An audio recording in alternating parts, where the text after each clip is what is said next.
ലഹരി വ്യാപനത്തിന്റെ പശ്ചാത്തലത്തിൽ ഉന്നതതല യോഗം വിളിച്ച് മുഖ്യമന്ത്രി പിണറായി വിജയൻ.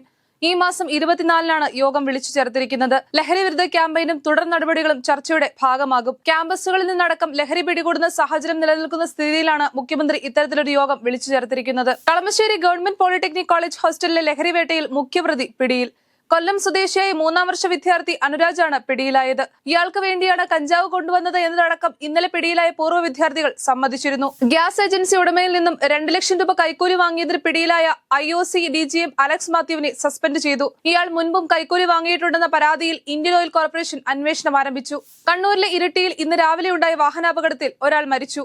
മട്ടന്നൂർ ഉളിയിൽ സ്വദേശി ഫയസാണ് മരിച്ചത്. ഇയാൾ മാപ്പിളപ്പാട്ട് ഗായകനാണ്. ഇരിട്ടി പുന്നാട് വെച്ച് ഇന്ന് പുലർച്ചയോടെയായിരുന്നു അപകടം. കാറുകൾ തമ്മിൽ കൂട്ടിയിടിച്ചായിരുന്നു അപകടമുണ്ടായത്. താമരശ്ശേരിയിലെ അനധികൃത ട്യൂഷൻ സെന്ററുകൾ പൂട്ടണമെന്ന് DEO. 10-ാം ക്ലാസ് വിദ്യാർത്ഥിയായിരുന്ന മുഹമ്മദ് ഷഹബാസ് കൊല്ലപ്പെട്ട പശ്ചാത്തലത്തിലാണ് DEOയുടെ കർശന നിർദ്ദേശം. കൂടാതെ പഞ്ചായത്ത് രാജ് ചട്ടങ്ങൾ പാലിക്കാത്ത ട്യൂഷൻ സെന്ററുകൾ അടിയന്തരമായി അടച്ചുപൂട്ടാനും പഞ്ചായത്ത് സെക്രട്ടറിക്ക് നിർദ്ദേശം നൽകി. കർണാടകയുടെ ചരിത്രത്തിലെ ഏറ്റവും വലിയ ലഹരിവേട്ടയിൽ 2 വിദേശ വനിതകൾ പിടിയിൽ. 75 കോടി രൂപയുടെ MDMAയുമായാണ് ദക്ഷിണാഫ്രിക്കൻ യുവതികൾ പിടിയിലായത്. കൂടാതെ കിഴക്കൻ സംസ്ഥാനങ്ങളിൽ നിന്ന് 88 കോടി രൂപയുടെ മെത്താഫെറ്റമിൻ ഗുളികകൾ പിടികൂടി. മണിപ്പൂരിലെ ഇംഫാൽ, അസമിലെ ഗുവാഹത്തി എന്നിവിടങ്ങളിൽ നിന്നാണ് മെത്താഫെറ്റമിൻ ഗുളികകൾ പിടികൂടിയത്. നെഞ്ചുവേദനയെ തുടർന്ന് ആശുപത്രിയിലായിരുന്ന സംഗീത സംവിധായകൻ AR റഹ്മാൻ ആശുപത്രി വിട്ടു. ആരോഗ്യനില തൃപ്തികരമായതിനെ തുടർന്നാണ് ആശുപത്രി വിട്ടത്. നിർജ്ജലീകരണം മൂലമുണ്ടായ ആരോഗ്യ പ്രശ്നങ്ങളെ തുടർന്നാണ് റഹ്മാനെ ആശുപത്രിയിൽ പ്രവേശിപ്പിച്ചത്. റഹ്മാനെ അഡ്മിറ്റ് ചെയ്ത ചെന്നൈയിലെ അപ്പോളോ ആശുപത്രി പുറത്തുവിട്ട വാർത്താക്കുറിപ്പിലൂടെയാണ് ഇക്കാര്യം അറിയിച്ചത്. ബഹിരാകാശ സഞ്ചാരി സുനിത വില്യംസും സഹയാത്രികൻ യൂജിൻ ബുച്ച് വിൽമോറും ഉടൻ ഭൂമിയിൽ തിരിച്ചെത്തും. ഇരുവരെയും തിരികെ എത്തിക്കുന്നതിന്റെ ഭാഗമായ സ്പേസ് എക്സ് പേടകം ഡ്രാഗൺ ക്രൂ 10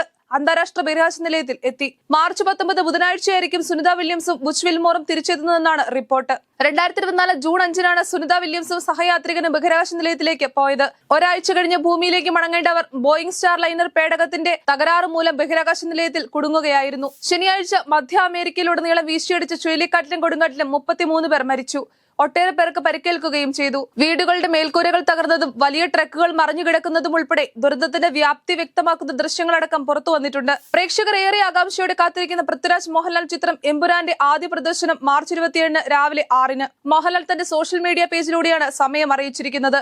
എമ്പുരാന്റെ റിലീസ് സംബന്ധിച്ച് അനിശ്ചിതത്വം നീങ്ങിയതായി മോഹൻലാൽ കുറിച്ചു.